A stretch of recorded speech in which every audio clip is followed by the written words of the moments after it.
iyaga cayayaan ah oo waxay cayayaan ku yihiin yani haragii soomaalinimo ay cayayaan ku yihiin baa waxay meelahaas la taagan yihiin ciddii soomaalinimo ay ku jirto iska dhicisa qabyaalada iyo qashinka ay la wareegayaan baa cayayaanka baraha bulshada ah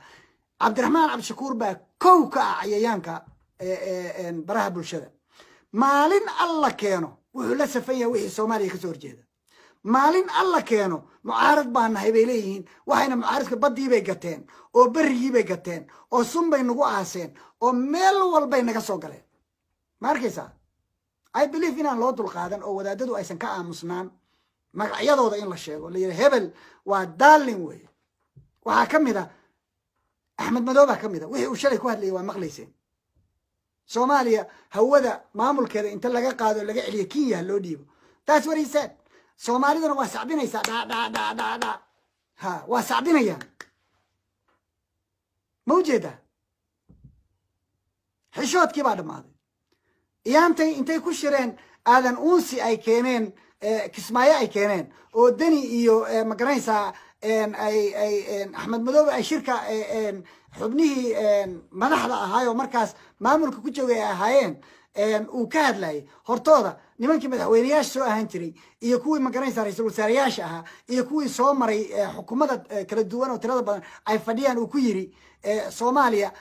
waxay ka uunsatay meelaysa ka uunsan jirin macnaheedu waxay ahayd soomaaliya tallaabooyin aysan qaadi jirin bay qaada karaamo iyo sharaf bay noo ahayd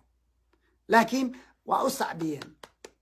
xataa war edab yeelo waa oran kari waaye xishood soomaaliya horey bay u soconaysaa soomaaliya rag waxaa gacanta ku haya hoggaankeeda meel u wada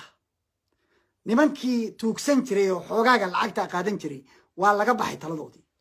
niman meel u socda oo raba inay meel gaarsiiyaan baa gacanta ku haya ilaahay baa ku mahadsan subxaanahu wa tacaala isagaanu ku mahadinaynaa inuu rag naf leh oo meel u socda ay geeyeen waxaa cayayaannimada waxaa ka mid a qofku inuu iskaga khasban yahay qabiilkiisu mar walba waxa ay sheegaan inuu ku faraxsan yahay tolkaa mar walba khalad iyo saxba inaad ku taageersan tahay taasaa cayayaannimo ah waxa cayayaannimo ah soomaaliya iyo waddan ajnabi oo ishaya inaad u kala hiilisid oo aad soomaaliya kasoo horjeedid taasaa cayayaannimo ahoo noloshaadii baa waxay ku xiran tahay meel khariban bay kaa gashay bariiskaa meel daran kaa galay meel xun bahalku hadduu kaa galo ilaahu irsaaqada meel daran hanaga gelin nebigu sal alla ly slam wuxuu yidhi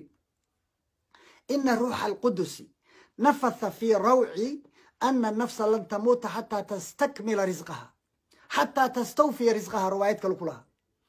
alaa fattaqu llaha waajmiluu fi talab bal xadiidkaa karaamadiisa iyo sharaftiisa fiiri qofka muslimka ah sida loo dhisayo cisadiisa iyo karaamadiisa fiiri waxaa la yidhi irsaaqadda qofku inuu dhammaysto inta ka horeysa inuusan dhimanayn buu jibriil hoose iigu sheegay laf si hoose oo khaasa buu wadnaha iyo qalbiga iigu sheegay inaan qofna dhimanayn jeer uu dhammaysto irsaaqadiisa markaasuu nebigu qayliyey sal alla ly slam alaa war hooyaay war ka kacaay war dhegaysta war imaqla fattaqu llaha waajmiluu fi talab ilaahay inta ka xishootaan meel fiican irsaaqada ka daya nimanka irsaaqadoodu noqotay imaaraadka iyo kenya iyo acdaa'ullah wa acdaa'u alwatan inay magaranaysaa u kala dabqaadaan oo ay xoogaa ka urursadaan